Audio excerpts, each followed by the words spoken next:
الحمد لله رب العالمين والصلاة والسلام على سيد الأنبياء والمرسلين وعلى آله وأصحابه وأتباعه وأزواجه وعلماء أمته ومن تبعهم بإحسان إلى يوم الدين. أما بعد، فأعوذ بالله من الشيطان الرجيم. بسم الله الرحمن الرحيم. وأقيموا الصلاة وآتوا الزكاة. وقال تعالى: يمحق الله الربا ويربي الصدقات. وقال النبي صلى الله تعالى عليه وسلم: ما نقصت صدقة من مال، أو كما قال عليه الصلاة والسلام. صدق اللہ تعالی و صدق رسولہ النبی الکریم. قابل احترام بزرگوں، بھائیوں اور دوستوں، اللہ تعالیٰ نے ہم کو مختلف نعمتوں سے نوازا ہے. بعض نعمتیں ظاہری ہے، بعض نعمتیں باطنی ہے. مال ایک ظاہری اور مادی نعمت ہے. مال ایک بہت بڑی اہم نعمت ہے اللہ تعالیٰ کی طرف سے. اس نعمت کا سب سے بڑا شکریہ یہ ہے کہ ہمارا مال شریعت مطہرہ کی بتائی ہوئی جگہوں پر خرچ ہوئے، صحیح طریقے سے ہم کماوے اور صحیح جگہ پر ہمارا مال خرچ ہوئے، اور شریعت نے جو جو راستے بتائے ہیں ان تمام راستوں کے اندر ہمارا مال اگر خرچ ہوتا ہے تو ہم یہ سمجھیے کہ ہمارا مال کا شکریہ ادا ہو رہا ہے. اور اگر ہمارا مال ایران توران میں خرچ ہوتا ہے، خرچ نہ کرنے کی جگہوں پر خرچ ہو رہا ہے، تو میرے بھائیوں یہ مال کی سب سے بڑی ناشکری ہے. یہ جو اللہ تعالیٰ کی نعمت ہے اس کی سب سے بڑی ناشکری ہے. اب ہمارا مال کہاں پر خرچ ہونا چاہیے، اس کے لیے شریعت مطہرہ نے الف سے لے کر کے یا تک کی تمام شکلوں کو ہمارے سامنے بیان کر دیا ہے کہ یہاں پر مال خرچ کرو، یہاں پر مال خرچ کرو، یہاں پر مال خرچ مت کرو. اللہ تعالیٰ نے اور اللہ کے نبی علیہ الصلاۃ والسلام نے تمام شکلوں کو ہمارے سامنے بیان کر دیا ہے. ضرورت ہے کہ ہم ان تمام باتوں کو سمجھے اور جہاں پر مال خرچ کرنے کا ہے وہاں پر ہمارا مال خرچ ہوئے. دیکھو، مال زندگی گزارنے کا ایک بہت بڑا ذریعہ ہے. قرآن کریم میں اللہ تعالیٰ نے قیام للناس دو چیزوں کے بارے میں فرمایا ہے. قیام للناس، لوگوں کے لیے بہت بڑا سہارا، لوگوں کے لیے بہت بڑا سپورٹ اللہ تعالیٰ نے دو چیزوں کے بارے میں فرمایا ہے.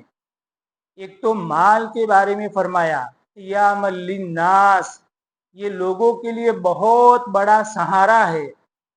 ظاہر سی بات ہے کہ آدمی کے پاس مال نہیں ہوگا تو زندگی کی گاڑی ایک قدم بھی آگے نہیں چل سکتی ہے. زندگی کو چلانے کے لیے اور زندگی کو آگے بڑھانے کے لیے اور زندگی گزارنے کے لیے مال کا سہارا ضروری ہے. قرآن کریم میں اللہ تعالیٰ کا ارشاد ہے سورہ نساء کے اندر: وَلَا تُؤْتُوا السُّفَهَاءَ أَمْوَالَكُمُ الَّتِي جَعَلَ اللَّهُ لَكُمْ قِيَامًا. اللہ تعالیٰ نے تمہارے مالوں کو قیام بنایا، یعنی زندگی گزارنے کا بہت بڑا سہارا بنایا. اور دوسرا، بیت اللہ شریف کو اللہ تعالیٰ نے بہت بڑا سہارا بنایا. 7ویں پارے میں ہے: جعل اللہ الکعبۃ البیت الحرام قیاما للناس. اللہ تعالیٰ نے بیت اللہ شریف کو لوگوں کے لیے بہت بڑا سہارا بنایا ہے. اب یہ کس اعتبار سے بیت اللہ شریف بہت بڑا سہارا ہے، یہ دوسری تفصیل ہے، یہ الگ موضوع ہے. تو اس سے بات سمجھ میں آئی کہ مال یہ اللہ تعالیٰ کی بہت بڑی نعمت ہے، زندگی گزارنے کا ایک بہت بڑا سہارا ہے. اور آدمی کی ہر قدم پر اس کی ضرورت پڑتی ہے۔ مال خالی برتنے کی چیز نہیں ہے، خالی استعمال کرنے کی چیز نہیں ہے، بلکہ مال اللہ تعالیٰ کا قرب حاصل کرنے کا ایک بہت بڑا ذریعہ بھی ہے۔ اسی وجہ سے شریعت نے بہت ساری عبادتوں کو مال کے ساتھ وابستہ کیا ہے۔ خالی عبادت بدن کے ساتھ وابستہ نہیں ہے، بہت ساری عبادتوں کو اللہ تعالیٰ نے مال کے ساتھ لگائی ہے۔ صدقہ فطر ہے، اسی طرح حج ہے، قربانی ہے، زکوٰۃ ہے۔ اللہ تعالیٰ نے ان تمام عبادتوں کو مال کے ساتھ لگایا ہے۔ معلوم یہ ہوا کہ مال خالی برتنے کی چیز نہیں ہے، خالی استعمال کرنے کی چیز نہیں ہے، بلکہ مال قرب الہی کا بہت بڑا ذریعہ ہے۔ مال کے ذریعے سے ان عبادتوں کو ادا کرو اور اللہ کا قرب حاصل کرو۔ مال کے ذریعے سے فلانی عبادت ادا کرو اور اللہ کا قرب حاصل کرو۔ مال یہ دو آتیشہ تلوار ہے، دو آتیشہ یعنی دو دھاری تلوار ہے۔ دو دھاری تلوار ہوتی ہے تو اس کو بہت احتیاط کے ساتھ چلانا پڑتا ہے۔ اگر مہارت کے ساتھ، احتیاط کے ساتھ آدمی چلاتا ہے تو یہ تلوار اپنی جان بچائے گی اور سامنے والے دشمن کی جان بھی لے گی۔ اور اگر ہم نے دو دھاری تلوار کو مہارت کے ساتھ استعمال نہیں کیا بلکہ اندھا دھند استعمال کر دیا تو سامنے والے دشمن کی تو جان جانا مشکل ہے، اپنی بھی جان لے گی، اپنی بھی جان چلی جائے گی۔ تو مال دو دھاری تلوار ہے۔ اگر اللہ تعالیٰ کے حقوق کو بجا لائے اور تمام مالی حقوق کو ادا کیا تو دنیا میں بھی سرخ روئی کا ذریعہ بنے گا اور آخرت میں قرب کا ذریعہ بنے گا، اللہ تعالیٰ کی نزدیکی کا ذریعہ بنے گا۔ اور اگر خدا نخواستہ ہم نے مال کے حقوق ادا نہیں کیے اور بس مال آیا اور اس کو استعمال کرتے رہے، کیا زکوٰۃ، کیا حج، کیا صدقہ فطر، کیا قربانی، کچھ نہیں، ذہن میں آیا تو کر لیا، ذہن میں نہیں آیا تو کوئی حساب کتاب نہیں، زکوٰۃ واجب ہوئی کہ نہیں واجب ہوئی، بس اندھا دھند ہم نے گاڑی چلاتے رہے، میرے بھائیوں یہ مال دنیا کے اندر بھی ہم کو برباد کرے گا، یہ مال دنیا کے اندر بھی ہم کو برباد کرے گا اور آخرت میں تو یہ مال عذاب بن کر کے ہمارے سامنے آئے گا۔ قبر میں جاتے ہی فوراً مال سامنے آئے گا، سانپ کی شکل میں آئے گا اور کہے گا انا کنزک و انا مالک، میں تیرا خزانہ ہوں، میں تیرا مال ہوں۔ قبر میں جاتے ہی فوراً انسان کا وہ مال سانپ بن کر کے ہمارے سامنے آئے گا۔ اس لیے میرے بھائیوں مال اللہ تعالیٰ کی عظیم نعمت ہے، مگر یہ نعمت کب بنے گا؟ جبکہ اس کو صحیح جگہ پر خرچ کیا جاوے۔ علماء نے لکھا ہے کہ مال کے تین بڑے بڑے حقوق ہیں، پھر اس کے ماتحت میں بے شمار حقوق آتے ہیں۔ پہلا حق تو یہ ہے کہ اس کو حلال طریقے سے کمایا جاوے، حلال طریقے سے کماؤ۔ آج میرے بھائیوں آج شیطان نے ہر جگہ پر ڈیرے ڈال رکھے ہیں، ہر جگہ پر شیطان نے ڈیرے ڈال رکھے ہیں اور طرح طرح کی اسکیمیں اور طرح طرح کی باتیں، اور آدمی اندھا دھند مال کو حاصل کرنے میں پڑ جاتا ہے۔ مال ملتا ہے چلو ڈاکیومنٹ بنا دو، مال ملتا ہے چلو اسکیم لے لو، مال ملتا ہے یہ کاغذات بنوا لو، جھوٹے بھی بنوا لیے، سچ بھی بنوا لیے، غلط بھی لکھوایا اور مال بٹور لیا۔ میرے بھائیوں یہ مال ہمارے لیے دنیا میں ہلاکتی کا ذریعہ بنے گا، آخرت تو باقی یہ دنیا میں بھی ہم کو لے کر کے جائے گا، دنیا میں بھی لے کر کے جائے گا۔ اس لیے پہلا حق یہ ہے کہ اس کو صحیح طریقے سے اور حلال طریقے سے اس کو کمایا جاوے، اور دوسرا حق یہ ہے کہ اس کو صحیح مصرف میں خرچ کیا جاوے، صحیح مصرف کے اندر اس کو خرچ کیا جاوے۔ اللہ نے جہاں پر بتایا وہاں پر اپنا مال خرچ ہونا چاہیے، غریب غربا کی مدد میں، اسی طریقے سے زکوٰۃ میں، صدقہ فطر میں، حج کے اندر۔ ہمارے بہت سارے ساتھی ایسے ہوتے ہیں کہ ان کے پاس مال اتنا ہوتا ہے کہ ان پر حج فرض ہو جاتا ہے، لیکن مسئلہ نہ جاننے کی وجہ سے یا غفلت اور سستی کی وجہ سے وہ حج کرنے کی کوشش نہیں کرتے ہیں۔ حج کرنے کی کوشش نہیں کرتے ہیں۔ اس لیے میرے بھائیوں، مال کے بارے میں بہت ہی زیادہ محتاط رہنے کی ضرورت ہے۔ اور تیسرا حق یہ ہے کہ مال کماؤ لیکن دل میں مال کی محبت نہیں آنی چاہیے۔ مال کمانا کوئی گناہ کی چیز نہیں ہے، بلکہ اگر آدمی اپنے بال بچوں کو پالنے کی نیت سے اور ان پر خرچ کرنے کی نیت سے اگر مال کماتا ہے تو یہ مال اس کے لیے عبادت بن جائے گا۔ کمانا بھی عبادت بن جائے گا، کھانا کھانا بھی عبادت بن جائے گا۔ یہ ساری مسلمان اور غیر مسلم کے درمیان میں فرق ہے۔ مسلمان مال کو اللہ تعالیٰ کا عطیہ سمجھتا ہے، اپنی ملکیت نہیں سمجھتا ہے، اللہ کا تحفہ سمجھتا ہے، اللہ کا عطیہ سمجھتا ہے۔ اور غیر مسلم مال کو اپنی قوت سمجھتا ہے، اپنی بازو کا کرشمہ سمجھتا ہے، اپنی ہنر کا نتیجہ سمجھتا ہے۔ اور یہ بات اللہ تعالیٰ نے سورہ بقرہ کے اندر پہلے ہی رکوع کے اندر واضح فرما دی۔ ينفقوا الذين يقيمون الصلاة وينفقون مما رزقناهم۔ تم خرچ کرو اس مال میں سے جو ہم نے تم کو دیا۔ ہم نے تم کو دیا، اللہ تعالیٰ فرماتے کہ ہم نے تم کو دیا ہے۔ مسلمان کے دل میں یہ بات بیٹھی ہوئی ہوتی ہے کہ مال یہ تو میرے اللہ کا تحفہ ہے، مال میرے اللہ کا تحفہ ہے، میرے اللہ کی طرف سے مجھ کو دیا گیا ہے۔ اور غیر مسلم یہ سمجھتا ہے کہ نہیں، میں نے اپنے ہنر سے کمایا، میں نے اپنی قوت سے کمایا ہے۔ یہ مسلمان اور غیر مسلمان کے درمیان میں یہ فرق ہے۔ تو بہرحال میرے بھائیوں، مال کے ساتھ بہت سارے حقوق وابستہ ہوتے ہیں۔ مال کے ساتھ ایک بہت بڑا حق لگا ہوا ہے، زکوٰۃ کا حق۔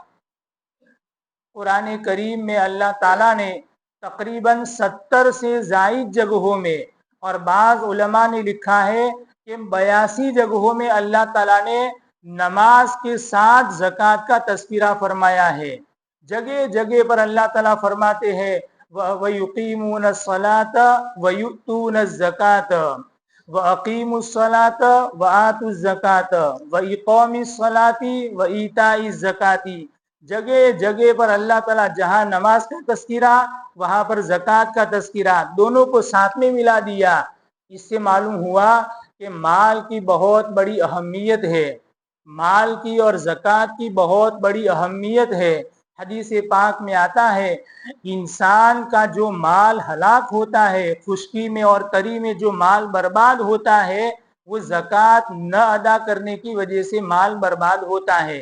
یہ حدیث میں ہے، آدمی کا مال ضائع ہو گیا، آدمی کا مال ضائع ہو گیا تو حدیث یہ بتلا رہی ہے زکوٰۃ نہ ادا کرنے کی وجہ سے مال تمہارا ضائع ہوا۔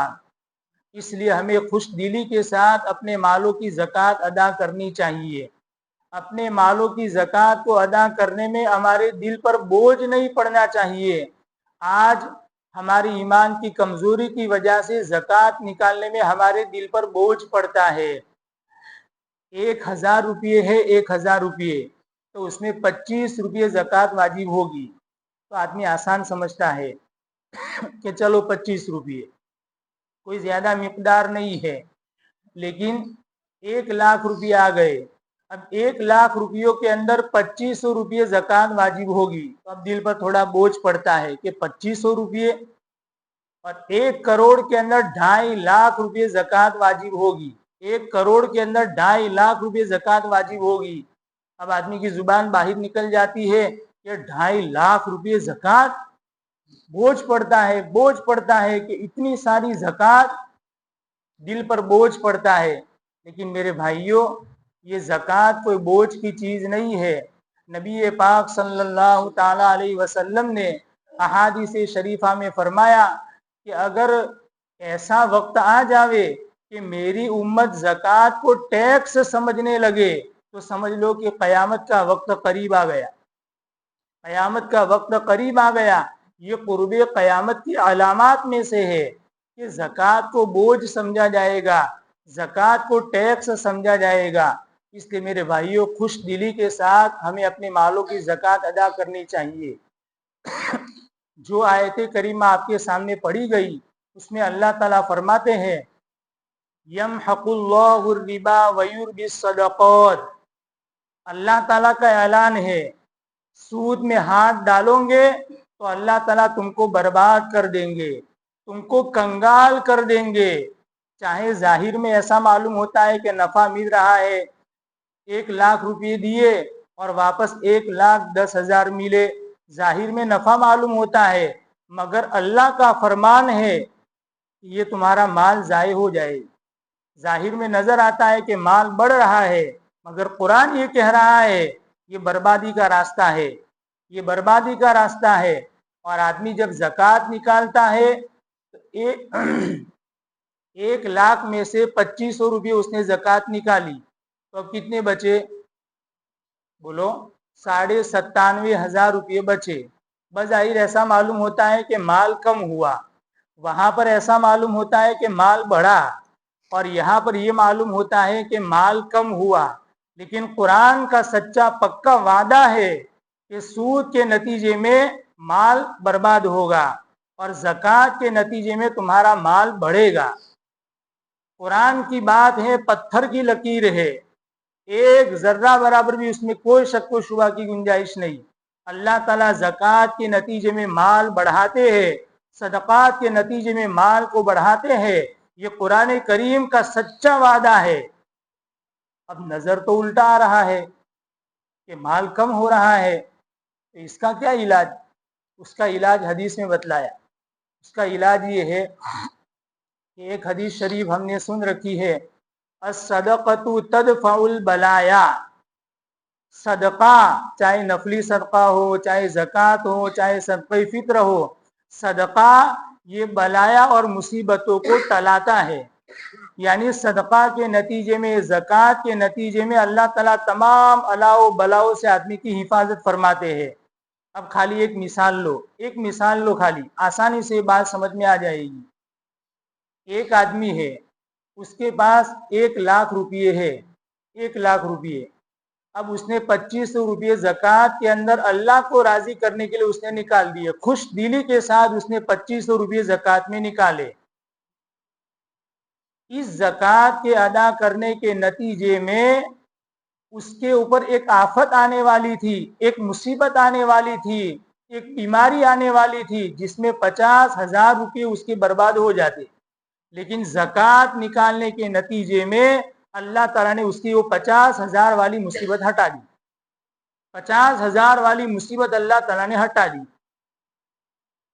और ये ज़कात अदा करने के नतीजे में अल्लाह ताला ने कारोबार में ऐसी बरकत अता फरमाई, ऐसी बरकत अता फरमाई कि 1 साल होते होते उसका माल डबल हो गया, यानी 1,00,000 का 2,00,000 हो गया। बोलो, माल कम हुआ कि माल ज्यादा हुआ? माल ज्यादा हुआ। और अगर हमने खुदा न खास्ता अपने माल की ज़कात नहीं निकाली, 2,500 रुपये ज़कात में नहीं निकाले, और वो बीमारी आ गई, वो मुसीबत आ गई, और हमारे 50,000 रुपये चले गए, 50,000 रुपये चले गए, ज़कात अदा न करने के नतीजे में 50,000 रुपये चले गए। देखिए कितना बड़ा नुकसान हुआ ज़कात न निकालने के नतीजे में।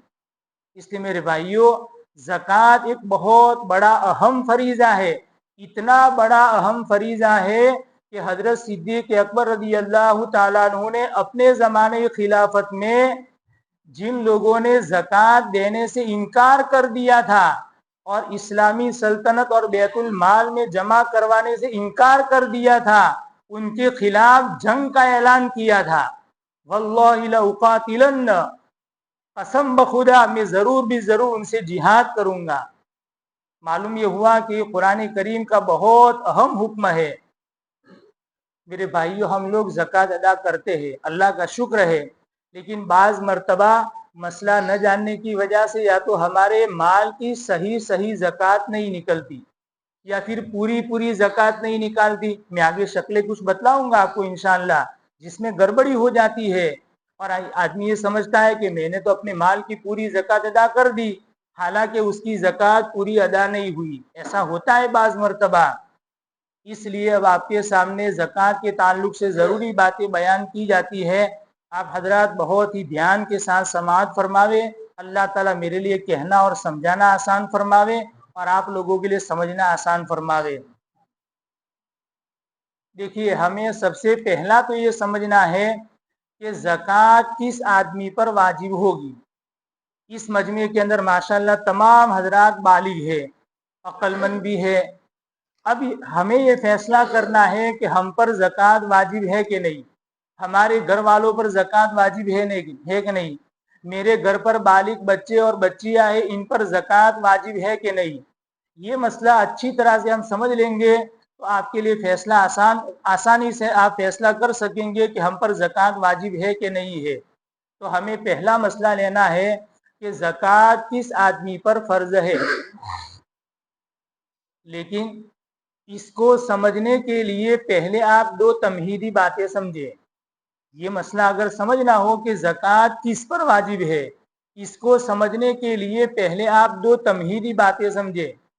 پہلی بات تو یہ ہے کہ زکوٰۃ کون کون سے مالوں میں واجب ہوتی ہے۔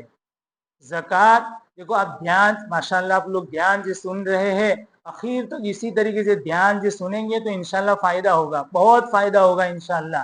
اور زکوٰۃ کے تعلق سے جہاں پر ہماری چوک ہوتی ہے، گڑبڑی ہوتی ہے، وہ بھی ہمارے ذہن میں آ جائے گی۔ دیکھو، پہلی بات تو یہ ہے کہ زکوٰۃ کن کن مالوں میں واجب ہے۔ تو جاننا چاہیے کہ زکوٰۃ 4 مالوں میں واجب ہے۔ بس 4 مال اچھی طرح اپنے ذہن میں بٹھا دو، زکوٰۃ 4 مالوں میں واجب ہے، 5واں کوئی مال نہیں ہے لیکن وہ ہمارے ملک میں، ہمارے علاقے میں نہیں ہے۔ پہلا، سونا، چاندی، روپیہ پیسہ۔ روپیہ پیسہ اس میں ہر ملک کی کرنسی آ گئی، ڈالر، ریال سب اس میں آ گئے، ریال اور روپیہ پیسہ سب اس میں آ گئے۔ اور چوتھا ہے مال تجارت، سونا، چاندی، روپیہ پیسہ اور مال تجارت۔ ابھی وہ ساری باتیں ذہن سے نکال دو کہ سونا کتنا ہونا چاہیے، چاندی کتنی ہونی چاہیے، وہ ساری باتیں اپنے ذہن سے نکال دو، ابھی وہ بعد میں سمجھیں گے۔ پہلے تو خالی اتنا دھیان میں رکھنا ہے کہ زکوٰۃ کون کون سے مالوں میں آتی ہے۔ کتنے مال ہے؟ 4، سونا، چاندی، روپیہ پیسہ اور مال تجارت۔ اب سونا ہر آدمی جانتا ہے، چاندی، روپیہ پیسہ ہر آدمی جانتا ہے، اس کو کوئی سمجھانے کی ضرورت نہیں۔ البتہ مال تجارت، ویپار کا مال، اس کو تھوڑا سا سمجھنا پڑے گا۔ ہمارے ذہن میں ہوتا ہے کہ جو مال لے ویٹ ہوتا ہے وہ مال تجارت، لیکن شریعت میں تھوڑا سا فرق ہے، اس کو اچھی طرح سے آپ سمجھیں گے۔ خالی یہ آپشن آپ برابر اچھی طرح سمجھ لیں گے تو اس کی وجہ سے آپ کے بہت سارے مسائل حل ہو جائیں گے، بہت سارے مسائل حل ہو جائیں گے۔ تو ویپار کا مال کس کو کہتے ہیں؟ جس میں 3 باتیں پائی جاوے اس کو ویپار کا مال کہا جائے گا، اور اس میں زکوٰۃ واجب ہوگی۔ کتنی باتیں؟ 3 باتیں پائی جاوے۔ پہلی بات یہ ہے کہ ہم وہ مال خرید کر کے لائے ہو۔ پہلی بات یہ ہے کہ ہم وہ مال خرید کر کے لائے ہو۔ دوسری بات یہ ہے کہ خریدتے وقت آگے بیچنے کی نیت پکی ہو، بیچنا بھی ہے اور پکی نیت کہ مجھے لے جا کر کے آگے بیچنا ہے، اور خریدتے وقت ہی نیت، بعد میں نیت نہیں، خریدتے وقت ہی پکی نیت ہے کہ مجھے آگے اس مال کو بیچنا ہے۔ 2 باتیں۔ اور تیسری بات یہ ہے کہ ہمارے زکوٰۃ کے حساب کی جو تاریخ ہے، ہر آدمی کی تاریخ ہوتی ہے، پہلا روزہ، 10واں روزہ، 25واں روزہ۔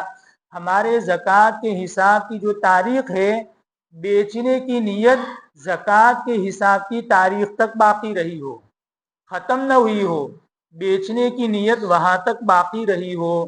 کتنی باتیں ہو گئی؟ پہلی بات خرید کر کے لائے ہو، دوسری بات آگے بیچنے کی نیت ہو، اور پکی نیت، کچی پکی نہیں، خالی ذہن میں تھا ایسا نہیں، پکی نیت کہ مجھے لے جا کر بیچنا ہے۔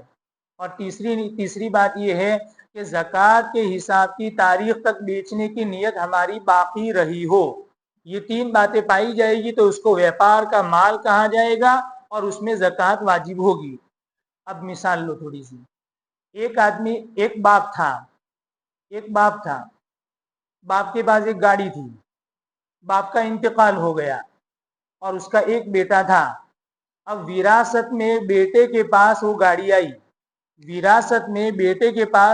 آئی، اور 1 سال پورا ہو گیا، और गाड़ी है 5 लाख रुपए की गाड़ी है, बोलो इस गाड़ी के अंदर ज़कात वाजिब होगी 5 लाख में? नहीं। क्यों? सीधी सीधी बात है, खरीद कर नहीं लाया है, बल्कि तो विरासत में आई है, इसलिए उसमें ज़कात वाजिब नहीं होगी। बाप था, उसने अपनी हयात में अपने बेटे को एक प्लॉट बख्शिश किया कि लो बेटा ये प्लॉट तुम्हारा है, मैंने तुमको बख्शिश कर दिया। बोलो बेटे के पास ये प्लॉट आ गया, 1 साल पूरा हो गया, ज़कात नहीं आई, इसलिए खरीद करके नहीं लाया। हमारे घरों के अंदर बर्तन पड़े हुए होते हैं, पुराने जमाने के तांबे के पीतल के बर्तन पड़े हुए होते हैं, और हम खरीद करके लाते हैं, दुकान से खरीद करके लाते हैं। हम जब भी लाए थे खरीद करके लाए थे, बोलो इसको व्यापार का माल कहा जाएगा? नहीं कहा जाएगा, इसलिए कि खरीद करके तो लाए हैं, लेकिन आगे बेचने की नीयत नहीं। देखो मसला साफ हो गया। अब घर में जितने भी बर्तन है, चाहे तांबे के हो, पीतल के हो, या फिर शोकेश में रखे हुए हो, या पलंग बनाए हो, या बिस्तर बना दिए है, तो इन तमाम चीजों के अंदर ज़कात वाजिब नहीं होगी। एक और मिसाल लो, एक आदमी गाड़ी खरीद करके लाया, तो सुनना बात ध्यान से, एक आदमी गाड़ी खरीद करके लाया और खरीदते वक्त उसकी नीयत ये थी कि मुझे आगे ले जाकर के उसको बेचना है, मुझे ले जाकर के बेचना है, और अभी उसकी ज़कात के हिसाब की तारीख आई नहीं थी। इससे पहले पहले उसने ये सोचा कि गाड़ी बहुत अच्छी है, बेचनी नहीं है, मुझे तो अपनी घर की ज़रूरत के लिए रखनी है। ज़कात की हिसाब की तारीख आने से पहले पहले उसने बेचने की नीयत ख़त्म कर दी और उसने अपनी ज़रूरत के लिए रख लिया। बोलो इस गाड़ी में ज़कात वाजिब होगी? नहीं होगी, इसलिए कि तीसरी बात नहीं पाई गई, बेचने की नीयत ज़कात के हिसाब की तारीख तक बाकी रही हो तो ज़कात वाजिब होगी। अरे समझ में आ रहा है? अल्हम्दुलिल्लाह। तो अगर गाड़ी खरीद करके लाए, बेचने की नीयत से लाए, और ये बेचने की नीयत ज़कात के हिसाब की तारीख तक बाकी रही है, तो अब गाड़ी की पूरी कीमत में ज़कात वाजिब होगी। लिहाजा अब जब ज़कात का हिसाब करेंगे तो 5 लाख उसमें डालने पड़ेंगे, गाड़ी की कीमत के 5 लाख रुपए उसमें ऐड करने पड़ेंगे और उसमें ज़कात वाजिब होगी। अब मैं एक अलग मिसाल पूछता हूँ आप लोगों से। एक मिसाल ये है कि एक बाप है एक बाप है, बाप ने अपने 5 बेटों के लिए 5 प्लॉट खरीदे, 5 प्लॉट उसने खरीदे, एक प्लॉट की कीमत 5 लाख रुपये, 5 प्लॉट उसने खरीदे अपने 5 बेटों के लिए, 25 लाख के उसने प्लॉट खरीदे, और जहन में ये है कि मेरे बच्चे बड़े होंगे तो उसमें घर बनाएंगे और उसमें रहेंगे। अब उस पर 1 साल पूरा हो गया, बोलो इसमें ज़कात वाजिब होगी? नहीं वाजिब होगी, इसलिए कि खरीदे है लेकिन बेचने की नीयत से नहीं। और आगे बढ़ो, हमारे पास खेत है और खेत के अंदर पैदावार हुई, 15 बोरी, 20 बोरी, 25 बोरी इरंडे हुए, या दूसरी पैदावार हुई, और अभी 20 बोरियां इरंडों की हमारे घर पर रखी हुई है, हमारे घर पर रखी हुई है, और हमारे ज़कात की हिसाब की तारीख आ गई, और ये 20 बोरियों की कीमत बनती है मिसाल के तौर पर 50,000 रुपये। बोलो इन 20 बोरियों में ज़कात वाजिब होगी? बोलो। हालांकि बेचने की नीयत है, बेचने की नीयत, ना इरंडा क्या करेगा, वो तो बेचेगा ही, अनाज मार्केट में जाकर के बेचेगा ही, गंज मार्केट में जाकर के बेचेगा ही, बेचने की नीयत है मगर खरीद करके नहीं लाया, लिहाजा इसमें ज़कात वाजिब नहीं होगी। तो खाली आप इतना ऑप्शन अच्छी तरीके से आप समझ लेवे कि शरीयत में माले व्यापार का माल किसको कहते हैं, खरीद करके लाया हो, बेचने की नीयत हो, और ज़कात के हिसाब की तारीख तक बेचने की नीयत बाकी रही हो तो उसको व्यापार का माल कहा जाएगा और उसमें ज़कात वाजिब होगी। ये मैंने जो आपको 2 बातें कही थी उसमें से एक बात पूरी हो गई, बात समझ में आ गई कि ज़कात कौन कौन से मालों में वाजिब होगी? बोलो 4 मालों में, सोना, चांदी, रुपया, पैसा और व्यापार का माल। और व्यापार का माल किसको कहते हैं वो आपकी ज़हन में आ गया, अल्हम्दुलिल्लाह। एक बात पूरी हो गई, अब इसको अलग कर दो, दूसरी बात लो। अब दूसरी बात ये है कि चलो इतना तो समझ में आ गया कि सोना, चांदी, रुपया, पैसा माल तिजारत में ज़कात आएगी, लेकिन कितना होगा तो ज़कात आएगी? सोना कितना हो, चांदी कितनी हो, व्यापार का माल कितना हो, कितना होगा तो उसमें ज़कात वाजिब होगी? इसको आप बराबर अच्छी तरह समझे, फिर असल मसला हम समझेंगे बाद में, ज़कात किस पर वाजिब है। अभी दूसरी बात देखो, सोना, सोना कितना होना चाहिए? सोना आजकल ग्राम का दौर है, इसलिए ग्राम अच्छी तरह ध्यान में रखे। तोले के एतबार से 7.5 तोला सोना है। अगर किसी आदमी के पास खाली सोना है, बाकी कुछ नहीं, खाली सोना है, देखो ये कैद याद रखना, अगर किसी आदमी के पास या किसी औरत के पास खाली सोना है तो कम से कम 87 ग्राम, 87 8 और 7 87 ग्राम 480 मिलीग्राम सोना होना चाहिए। 87 ग्राम 480 मिलीग्राम सोना होना चाहिए। खाली सोना है तो कम से कम इतना सोना होना चाहिए तो ज़कात वाजिब होगी, वरना ज़कात वाजिब नहीं होगी। ये सोना समझ में आ गया। अब आगे चांदी, खाली चांदी, देखो याद रखना खाली चांदी है, दूसरा कुछ नहीं है साइड में, व्यापार का माल भी नहीं, रोकड़ पैसे भी नहीं है, सोना भी नहीं, खाली चांदी है, तो उसकी मिकदार कितनी है? 612 ग्राम 360 मिलीग्राम, 612 ग्राम 360 मिलीग्राम, इतनी अगर चांदी है तो उस पर ज़कात वाजिब होगी। उससे कम है उसमें ज़कात वाजिब नहीं होगी। अब तीसरी बात लो, रोकड़ पैसे है किसी आदमी के पास, तो कितने पैसे होंगे तो ज़कात वाजिब होगी? तो उसके लिए सीधा सीधा आसान तरीका ये है कि इतने पैसे होने चाहिए कि 612 ग्राम चांदी आ सके, इतने पैसे होने चाहिए। आजकल सोने चांदी का भाव थोड़ा कम ज्यादा बहुत ज्यादा होता है, कभी कम कभी एकदम से उछाला आ जाता है, ऐसा होता रहता है। लगभग आज के दिन के एतबार से और 2-4 दिनों के एतबार से कम 612 ग्राम चांदी की कीमत बनती है 1,60,000 रुपये, 1.5 लाख या 1,60,000 के आगे पीछे ये, लेकिन असल पैसा नहीं, असल 612 ग्राम की कीमत है। तो अगर किसी आदमी के पास इतने पैसे हैं कि 612 ग्राम चांदी आ सकती है, तो इतने पैसे है तो उस पर ज़कात वाजिब हो जाएगी।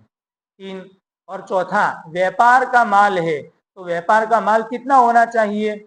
बोलो एक आदमी की करियाने की दुकान है, एक आदमी की बर्तन की दुकान है, चप्पल की दुकान है, पान के गल्ले में माल भरा हुआ है, बोलो इसमें ज़कात वाजिब होगी कि नहीं? पहले तो ये बताओ आप लोग, इसमें ज़कात वाजिब होगी कि नहीं?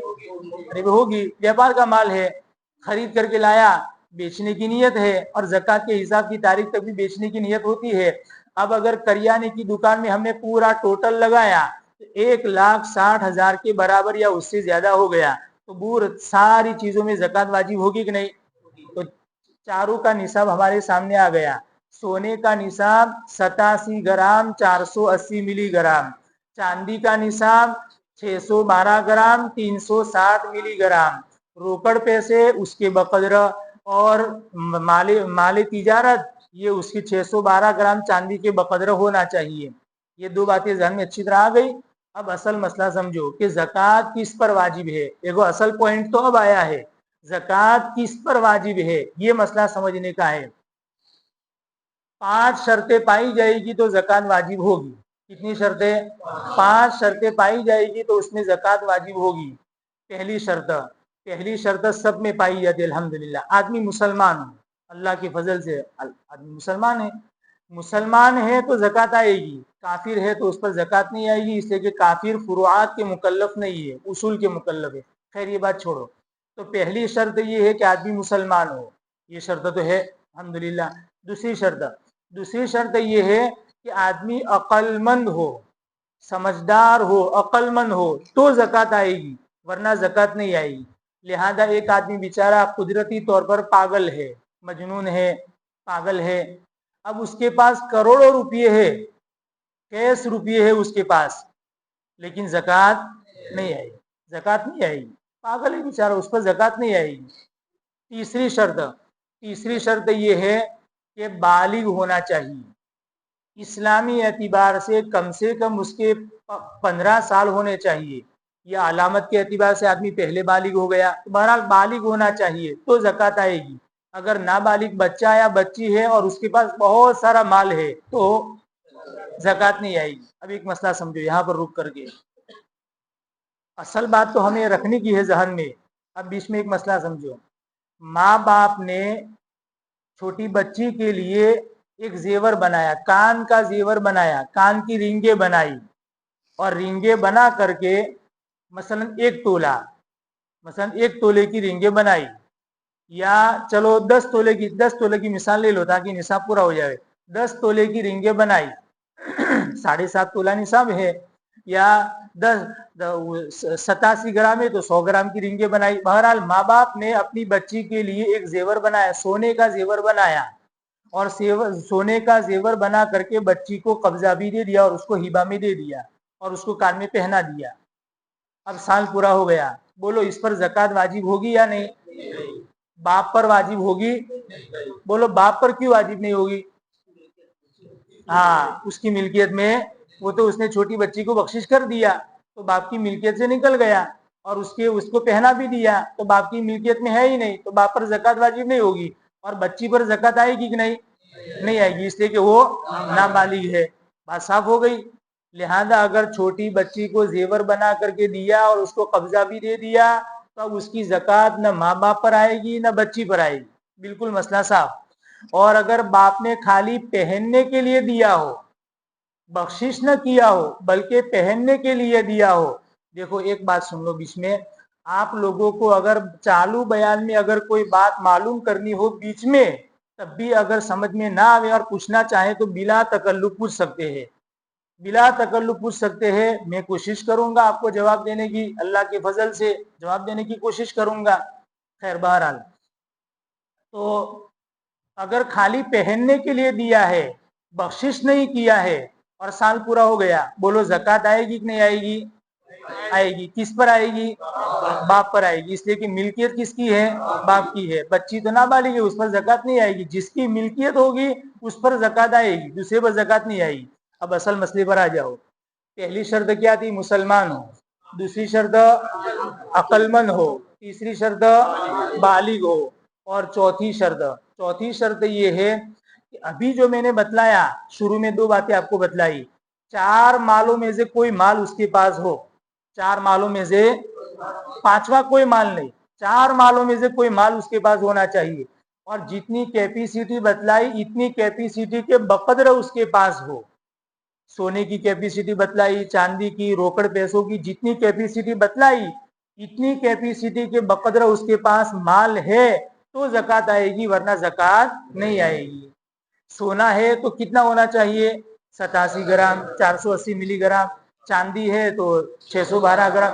تو 4 مالوں میں سے کوئی مال ہونا چاہیے، اور جتنا نصاب ہے اتنا نصاب کے بقدر اس کے پاس مال ہونا چاہیے تو زکوٰۃ آئے گی، ورنہ زکوٰۃ نہیں آئے گی۔ یہ چوتھی بات ہو گئی۔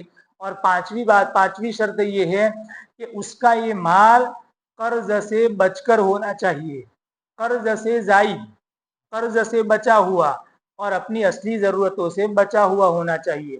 اصلی ضرورتوں میں کیا آئے گا؟ 3 چیزیں آئے گی، کھانے پینے کی چیزیں، رہنے کے لیے گھر، اور پہننے کے لیے کپڑے، اور باقی عام طور جو موبائل وغیرہ آج کے زمانے کی ضرورت کی چیزیں ہیں۔ ضرورت اصلیہ کا فیصلہ آدمی کی کیپیسٹی کو دیکھ کر کے کیا جائے گا۔ ایک آدمی مثلاً پڑھاتا ہے تو کتابیں اس کے پاس بہت ساری رکھی ہوئی ہے، یہ اس کے ضرورت میں شمار کیا جائے گا۔ ایک آدمی کا دکان کا کاروبار ہے اور اس نے اپنی ضرورت کے لیے گاڑی لایا ہے، وہ یہ گاڑی اس کی ضرورت میں گنی جائے گی۔ بہرحال بنیادی جو ضرورتیں ہیں اس کو نکال دو، اور قرض بھی نکال دو، اور پھر اس کے بعد اگر اتنا مال بچا تو پھر اس میں زکوٰۃ واجب ہوگی، ورنہ اس میں زکوٰۃ واجب نہیں ہوگی۔ اب ایک مثال لو خالی۔ ایک آدمی ہے، اس کے پاس 5 لاکھ روپے پڑے ہوئے ہیں، 5 لاکھ روپے اس کے پاس پڑے ہوئے ہیں، اور اس کے ذمے 3 لاکھ کا قرضہ ہے۔ سمجھنا مثال بڑا، فیصلہ آپ کو کرنا ہے۔ کتنے روپے اس کے پاس؟ 5 لاکھ روپے، اور اس کا قرضہ کتنا؟ 3 لاکھ روپے۔ بولو اس آدمی پر زکوٰۃ واجب ہوگی کہ نہیں ہوگی؟ ہوگی۔ کیوں؟ اس لیے کہ مسلمان بھی ہے، عاقل بھی ہے، بالغ بھی ہے، 4 مالوں میں سے ایک مال آ گیا، اور نصاب کے بقدر بھی ہے، اور قرض کو بات کرنے کے بعد کتنے بچتے ہیں؟ 2 لاکھ بچ جاتے ہیں، لہذا اس آدمی پر زکوٰۃ واجب ہو جائے گی۔ تو یہ خالی 5 شرطیں ذہن میں رکھنے کی، مسلمان ہو، عقل مند ہو، بالغ ہو، 4 مالوں میں سے کوئی مال ہو، اور نصاب کے بقدر ہو، اور قرض اور ضرورت اصلیہ کو نکالنے کے بعد بچا ہوا ہو تو اس پر زکات آئے گی۔ اب یہ زکات کس پر واجب ہوگی، یہ مسئلہ ہمارے سامنے آ گیا۔ اب ایک دوسرا مسئلہ سمجھو۔ بعض مرتبہ ایسا ہوتا ہے کہ کسی آدمی کے پاس تھوڑا سونا ہوتا ہے، تھوڑی چاندی ہوتی ہے، تھوڑا ویپار کا مال ہوتا ہے، تھوڑا تھوڑا ہوتا ہے، تو ایسی صورت میں کیا کریں گے؟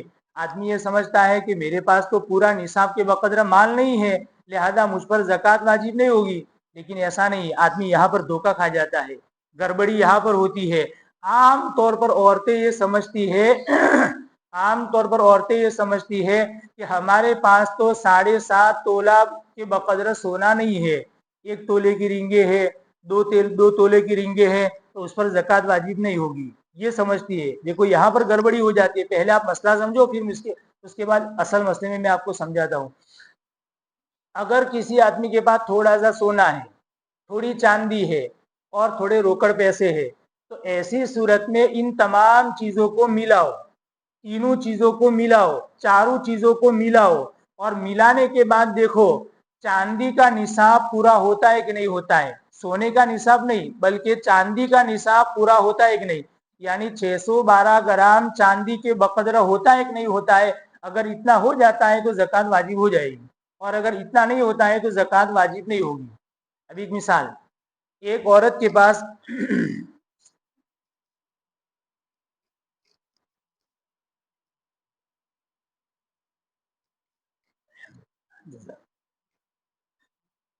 ایک عورت ہے، مثلا ایک عورت کے پاس 2 تولہ سونا ہے، 2 تولہ سونا ہے، اور اس کے پاس تھوڑے سے روکڑ پیسے پڑے ہوئے ہیں، خالی 2 چیزیں ہیں، بس خالی 2 چیزیں ہیں، 2 تولہ سونا اور تھوڑے روکڑ پیسے، مثلا روکڑ پیسے 50,000 روپئے ہے، سیدھی مثال 50,000 روپئے ہے، اور 2 تولہ سونا۔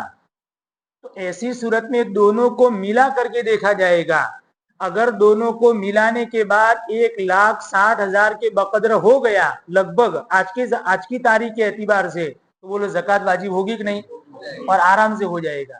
2 تولہ سونے کی اگر قیمت نکالنے جاوے تو بہت زیادہ ہو جائے گی، یہ تو سونا ہے، اور 50,000 روپئے تو کیش پڑے ہوئے ہیں، 1,60,000 تو آرام۔ اب عورتیں کیا سمجھتی ہے، یہ تو سونا تو کہاں نصاب کے بقدر ہے، وہ تو خالی 2 تولہ ہے، اور سونے کا نصاب تو 7.5 تولہ ہے، تو عورتیں یہ سمجھتی ہے پھر اس کی زکات نہیں نکالتی۔ بلکہ اس سے بھی زیادہ گڑبڑی ایک دوسرے مسئلے میں ہوتی ہے۔ وہ دوسرا مسئلہ کیا ہے؟ وہ مسئلہ یہ ہے کہ عورتیں، دیکھو ویپار کا مال ہے تو اس کی زکات نکالنا آسان، اس لیے کہ جاوک ہے تو آوک بھی ہے، ویپار کا مال ہے، نفع ہوتا رہے گا تو زکات نکالیں گے، تو نفع ہوتا رہے گا تو آدمی پر بوجھ نہیں پڑتا ہے، ویپار کے مال کی زکات نکالنے میں بوجھ نہیں پڑتا ہے، لیکن زیورات کی زکات نکالنے میں تھوڑا بوجھ پڑتا ہے، اس لیے کہ زیورات تو پہنے ہوئے ہیں عورت کے پاس، اب آوک کچھ نہیں اور زکات نکالنی پڑتی ہے تو تھوڑا سا بوجھ پڑتا ہے۔ تو عورتیں کیا کرتی ہے؟ اپنی چالاکی استعمال کرتی ہے۔ عورتیں چالاکی یہ کرتی ہے کہ عورتوں کے پاس جو چاندی ہوتی ہے، جو میکے سے ملی ہوئی ہوتی ہے، ماں باپ نے دی ہے، تو عورتوں کے پاس جو چاندی ہوتی ہے وہ چاندی پورا کا پورا چاندی کا داگینہ شوہر کو بخشش کر دیتی ہے، اور خالی سونے کا داگینہ خالی اپنے پاس رکھتی ہے، خالی سونے کا داگینہ، اور چاندی کا سارا داگینہ شوہر کو بخشش کر دیتی ہے، اور یوں سمجھتی ہے کہ اب مجھ پر زکات واجب نہیں ہوگی، یوں سمجھتی ہے کہ مجھ پر زکات واجب نہیں ہوگی، یہ چالاکی استعمال کرتی ہے۔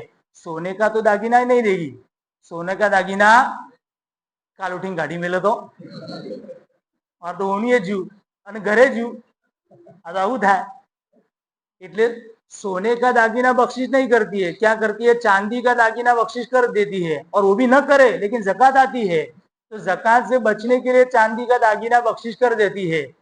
अब खाली सोना है तो औरतें ये समझती है कि मेरे पास तो खाली सोना है, और सोना है तो उसमें जकात वाजिब नहीं होगी, खाली सोना है। और अभी मैंने बताया कि खाली सोना हो तो उसमें कितना होना चाहिए? कम से कम 87 ग्राम होना चाहिए, 7.5 तोला सोना होना चाहिए। अब यहाँ पर तो खाली 2 तोला है, तो औरतें ये समझती है कि हम पर जकात नहीं, इसलिए कि रोकड़ पैसे भी नहीं साइड में, चांदी भी नहीं है, और व्यापार का माल भी नहीं, खाली सोना है, तो हम पर ज़कात नहीं आएगी, यूं समझती है। चूक यहाँ पर होती है। लेकिन मेरे भाइयों, समझने की बात यह है कि ऐसा करने की सूरत में भी औरत पर ज़कात वाजिब होगी, ज़कात आ जाएगी। कैसे ज़कात आएगी? उसके पास तो दूसरा तो कुछ है नहीं, जो था वो शौहर को दे दिया, रोकड़ पैसे है नहीं, व्यापार का माल नहीं, खाली सोना है, तो फिर भी कैसे ज़कात आएगी? हाँ, ज़कात आएगी। कैसे आएगी? देखो, ईद के दिन पैसे आते एक नहीं औरत के पास, बाप ईद देता है, ईदी देते हैं, और शौहर भी देता है, इसी तरीके से भाई भी ईदी देते हैं। देखो, औरत के पास 2 तोला सोना था और ईद के दिन उसके पास थोड़े से पैसे आ गए, ईद के पैसे आ गए। अरे आए कि नहीं आए? आ गए। चाहे औरत ये कहे कि वो तो 2-4 दिन में घर पर इस्तेमाल हो गए या शौहर को बख्शिश कर देंगे, लेकिन आए तो सही, उसकी मिल्कियत में तो आए। और जैसे ही उसके पास मिल्कियत में आए, तो ये सोना जो था वो सोना किसके हुक्म में हो गया? अब चांदी के हुक्म में हो गया। अब ये 2 तोला सोना और उसके साइड में खाली 100 रुपये है, चलो 1 रुपया है, खाली 100 रुपये भी नहीं, खाली 1 रुपया, तो अब ये सोना सोना नहीं रहेगा बल्कि चांदी बन जाएगा। और 612 ग्राम चांदी के बकदर निसाब हो गया तो उसका साल शुरू हो गया, इसलिए कि निसाब हो गया, निसाब के बकदर हो गया तो साल शुरू हो गया। अब औरतें जो पैसे होते वो तो घर में इस्तेमाल कर लेती है, तो अब खत्म हो गया।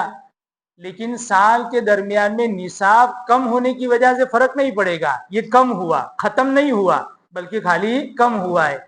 अब दूसरा साल ईद का मौका आया, दूसरे साल में जब ईद का मौका आया तो फिर से औरत के पास ईद के पैसे आ गए, और जब ईद के पैसे आ गए तो फिर से 612 ग्राम चांदी के बकदर निसाब हो गया, तो वहां पर भी निसाब पूरा और यहाँ पर भी निसाब पूरा हो गया, और बीच में थोड़ा सा कम हुआ लेकिन उससे कोई फर्क नहीं पड़ेगा, ये दोनों तरफ निसाब पूरा हो गया, इसलिए औरत पर क्या वाजिब हो जाएगी? ज़कात वाजिब हो जाएगी।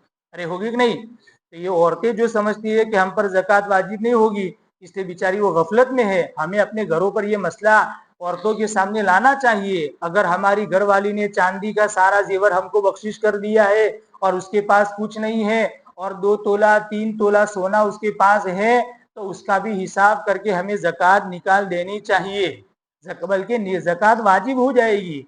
इसलिए ये मसला जो है उसमें गड़बड़ी बहुत ज्यादा होती है। बहरहाल तो बहुत सारी बातें आपके सामने आई, खाली सोना हो, चांदी हो और निसाब के बकदर और व्यापार का माल भी हो, ये सारी चीजें हो, तो उस सूरत में उसमें सारी बातें आ गई। और अगर थोड़ा थोड़ा सब है तो उसमें सबको मिलाया जाएगा और फिर 612 ग्राम चांदी के बकदर देखा जाएगा और इतना हो जाता है तो उसमें ज़कात वाजिब हो जाएगी। अरे बात समझ में आई? इतनी ज़कात कितने मालों में वाजिब होती है, उसका निसाब कितना होना चाहिए और किस आदमी पर ज़कात वाजिब होती है, ये सारी बातें हो गई। अब आगे बढ़ते हैं। अब आगे मसला ये है कि कौन सा आदमी ज़कात ले सकता है। देखो, अभी जो आपको समझाया वो तो मसला ये था कि ज़कात किस पर वाजिब होगी। अब आगे का जो मसला मैं समझाने जा रहा हूँ वो ये है कि कौन सा आदमी ज़कात खा सकता है, कौन सा आदमी ज़कात ले सकता है, इसको समझो। बहुत सारे बाज़ मरतबा आदमी ये समझता है कि मुझ पर ज़कात वाजिब नहीं होती तो मैं ज़कात ले सकता हूँ। बहुत सारे लोग ऐसा समझते हैं कि मुझ पर ज़कात वाजिब नहीं तो मैं ज़कात खा सकता हूँ, मैं ज़कात ले सकता हूँ। हालांकि ऐसा नहीं है, ऐसा नहीं है। ऐसा हो सकता है कि आदमी पर ज़कात वाजिब न हो लेकिन ज़कात खा भी न सके, ज़कात ले भी न सके, ऐसा हो सकता है। कौन सा आदमी ज़कात ले सकता है?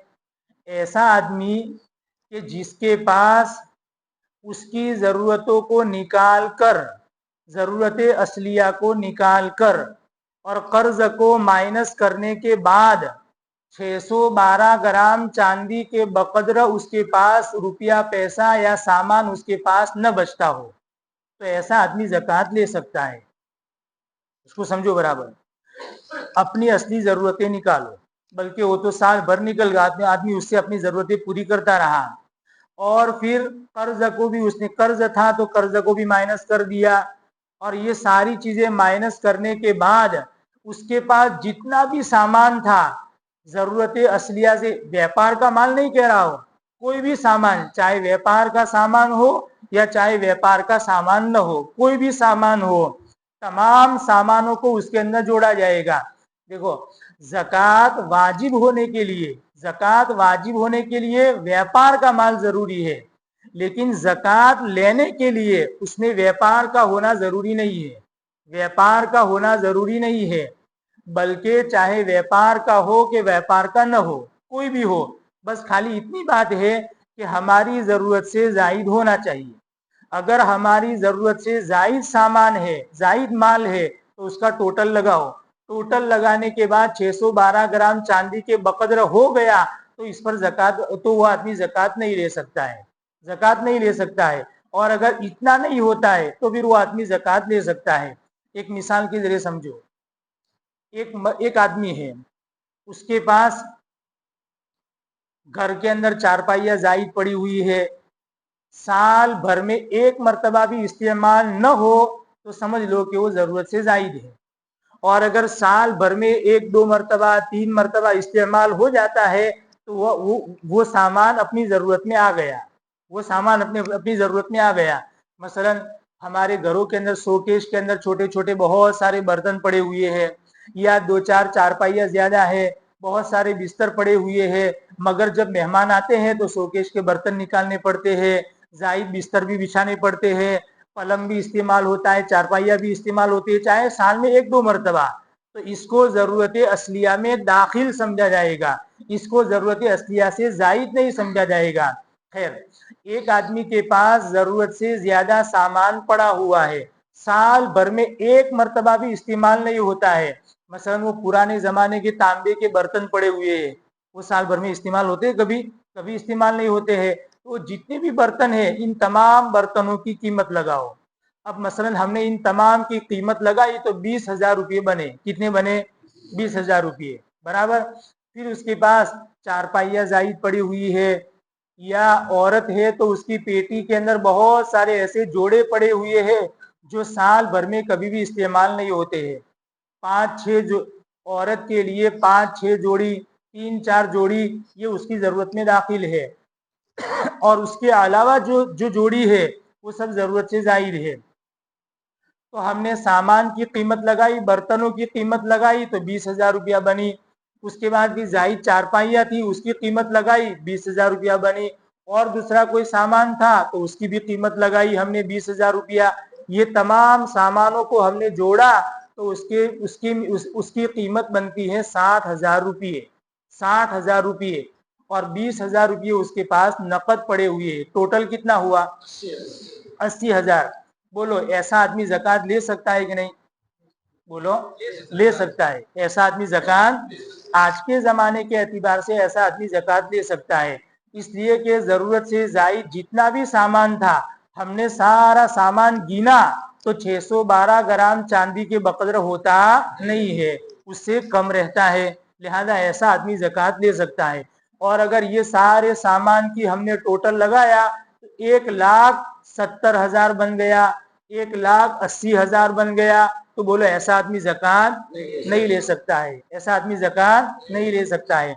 एक दूसरी मिसाल लो, एक आदमी है, उसके पास रहने के लिए एक मकान है और एक जायद प्लॉट पड़ा हुआ है, जायद प्लॉट है, चाहे खरीद करके लाया था, जायद प्लॉट पड़ा हुआ है। अभी उसको कोई जरूरत नहीं है, उसके ज़हन में ये है कि मेरा बच्चा बड़ा हो जाएगा तो उसमें घर बनाएगा, लेकिन अभी वो जरूरत से जायद पड़ा हुआ है एक प्लॉट। और प्लॉट की कीमत कितनी है? 5 लाख रुपये, मसलन 5 लाख रुपये। बोलो, पहला तो ये बतलाओ कि इस प्लॉट में जकात वाजिब होगी? जकात तो वाजिब, मगर ऐसा आदमी जकात ले सकता है? नहीं ले सकता है, इसलिए कि प्लॉट की कीमत कितनी, और जरूरत से जायद उसके पास 5 लाख की मिल्कियत उसके पास पड़ी हुई है।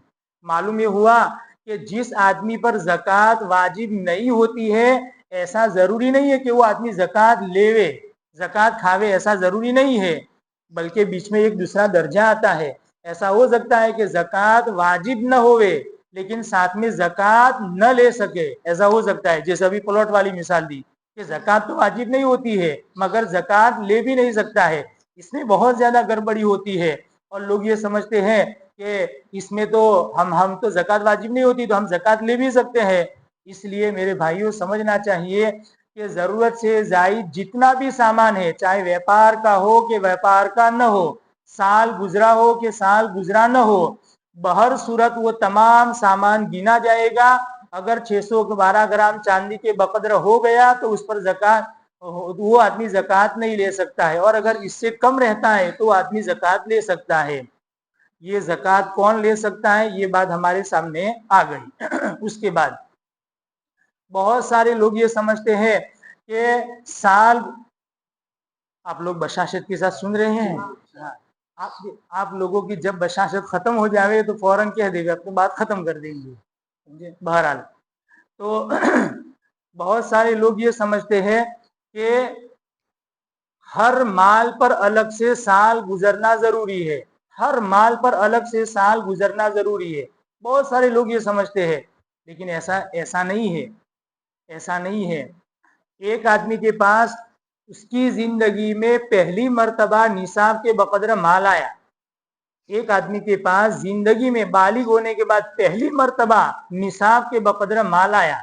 मसलन एक बच्चा था, बालिग हो गया, 20-25 साल का हो गया, और आज के जमाने के एतबार से उसके पास 1,60,000 रुपये उसके पास आ गए। बोलो निसाब आ गया कि नहीं? साहिबी निसाब हो गया। अब उसका साल शुरू हो गया, साल शुरू हो गया। अब अभी 6 महीने हुए थे, 6 महीने हुए थे। दरमियान में उसके पास एक दूसरा माल आया, किसी ने हदिये में दिया 20,000 रुपये, या ईद के पैसे जमा किए तो ईद के पैसे 10,000 बन गए, या होटल में कोई भाग था तो होटल का भाग गया, या कोई रिश्तेदार मर गया, बाप वगैरह मर गया तो विरासत में उसके पास माल आया। तो ये जो दरमियानी साल में जो माल आया, तो आदमी ये समझता है कि ये दरमियानी साल में जो माल आया उसका साल अलग, और वो पहले से जो साल चल रहा है उसका साल अलग। ऐसा नहीं है, ऐसा नहीं है। दरमियानी साल में जो भी रुपया पैसा आएगा वो रुपया पैसा पहले वाले माल के साथ मिला दिया जाएगा, और पहले वाले माल का जब साल पूरा होगा तो उस वक्त तमाम माल की ज़कात निकाली जाएगी। मसलन 1,60,000 रुपये हमारे पास आए और साल शुरू हुआ, 6 महीने हुए थे और 40,000 रुपये हमारे पास नफे के अंदर आए। होटल में बात था और उसकी बेचनी हुई तो 40,000 रुपये हमारे पास आए। अब 6 महीने और गुजरे, दिसंबर आ गया, 6 महीने और गुजरे, तो बोलो 6 महीने जब और नए गुजरेंगे तो कितने माल की ज़कात निकालेगा? बोलो 2 लाख की निकालेगा कि 1,60,000 की? 2 लाख की पूरी ज़कात निकालेगा। हालांकि साल तो खाली 1,60,000 में पूरा हुआ है, और बाकी जो 40,000 है उस पर साल पूरा नहीं हुआ है, लेकिन उस पर साल गुजरना शर्त भी नहीं है, वो तो पहले वाले माल के साथ मिल जाएगा। तो मसला साफ हुआ। दरमियानी साल में जितना भी माल आएगा वो पहले वाले माल के साथ ज्वाइंट हो जाएगा, पहले वाले माल के साथ लग जाएगा, और पहले वाले माल का जब साल पूरा होगा तो उस वक्त तमाम माल की ज़कात निकाली जाएगी। अब आगे ज़कात किसको दे सकते हैं, ज़कात किसको दे सकते हैं? यानी अभी बतला दिया कि कौन सा आदमी ज़कात खा सकता है, यानी ज़कात का मसरफ, ज़कात कौन सा आदमी ले सकता है। तो अभी बतला दिया कि ज़रूरत से ज़ायद जितना भी सामान है, चाहे व्यापार का हो कि ना हो, सबको मिला हो, तो 612 ग्राम चांदी के बकद्र हो गया तो ज़कात नहीं ले सकता है, और अगर उससे कम रहता है तो ऐसा आदमी ज़कात ले सकता है। तो ऐसे आदमी को ज़कात दी जा सकती है। लेकिन मैं दूसरी बात समझा रहा हूँ। दूसरी बात यह है कि कोई आदमी सामने वाला मुस्तहिक है, सामने वाला मुस्तहिक है, लेकिन हमारा रिश्तेदार भी है, तो कौन से रिश्तेदारों को ज़कात दे सकते हैं और कौन से रिश्तेदारों को ज़कात नहीं दे सकते हैं, ये मसला समझने का है। देखो आसान शक्ल ये है, आसान शक्ल ये है कि हमारे बाप दादा, हमारे बाप दादा और माँ दादी, नाना नानी सब, और हमारी औलाद, ऊपर के और नीचे के, इनको ज़कात नहीं दे सकते हैं। ऊपर के और नीचे के इनको ज़कात नहीं दे सकते हैं। आपण जनाથી पैदा થયા અને જે વસ્તાર આપણાથી पैदा થયો, आपण જનાથી पैदा થયા, હવે ઉપર સુધી શેઠ સુધી, ખાલી મા બાપ ન, મા બાપ, દાદા દાદી, નાનો નાની, પરદાદા પરદાદી, પરનાના પરનાની, ઉપર સુધી શેઠ, आपण જનાથી पैदा થયા અને જે વસ્તાર, જે औलाद આપણાથી पैदा થઈ, ઈમું છોડીને છોકરો બે આવી ગયો, પછી બેયોના વસ્તાર આવી ગયા. છોકરાનો વસ્તાર પોતો અને પોતી, અને સોડીનો વસ્તાર નવાસો અને નવાસી, આ બધા આવી ગયા. હવે શેઠ નેચા સુધી જેટલી લેણ હેડ છે આ બધું આપણે જકાત ના આલી ગઈ. ઉપરવાળી લાઈન અને નીચેવાળી લાઈન આ બેઓને આપણે જકાત ના આલી ગઈ. તો આસોની માટે આટલું યાદ રાખવાનું કે આપણે જેનાથી પેદા થયા અને જે વસ્તાર આપણાથી પેદા થયો આ બે ઉપર નીચે વાળું જકાત ના આલી ગઈ. બીજા બધું જકાત આલી ગઈ. બસ ખાલી મુસ્તહિક હોવો જોઈએ, એ તો જરૂરી છે. મને તમને બતાડી. हाँ, भाई भाई ना आली के भाई भाई को दे सकता है, मुस्तहिक होना जरूरी है. भाई भाई को दे सकता है, भाई बहन को दे सकता है, बहन भाई को दे सकती है, भतीजा चचा को दे सकता है, चचा भतीजा को दे सकता है, फूफी को दे सकते हैं, भांजी को दे सकते हैं, भांजा को दे सकते हैं, खाला को दे सकते हैं, मामू को दे सकते हैं. ये सब साइड में आए. ये सब क्या है? साइड में आए. अरे आए कि नहीं आए? बल्कि उलमा ने लिखा है, बल्कि ये तो हदीस में है, ज़कात अदा करने में सबसे पहले अपने रिश्तेदारों को देखना चाहिए. सबसे पहले अपने रिश्तेदारों को देखो कि मेरे भाई की क्या हालत है, मेरे बहन की क्या हालत है, मेरे भांजे की, मेरे भतीजे की क्या हालत है, मेरे चचा की कैसी हालत है. अगर वो मुस्तहिक है तो पहले इनको ज़कात दो. हदीस में आता है कि डबल सवाब मिलेगा. अपने रिश्तेदारों को ज़कात देने में डबल सवाब मिलेगा. कौन कौन सा डबल सवाब?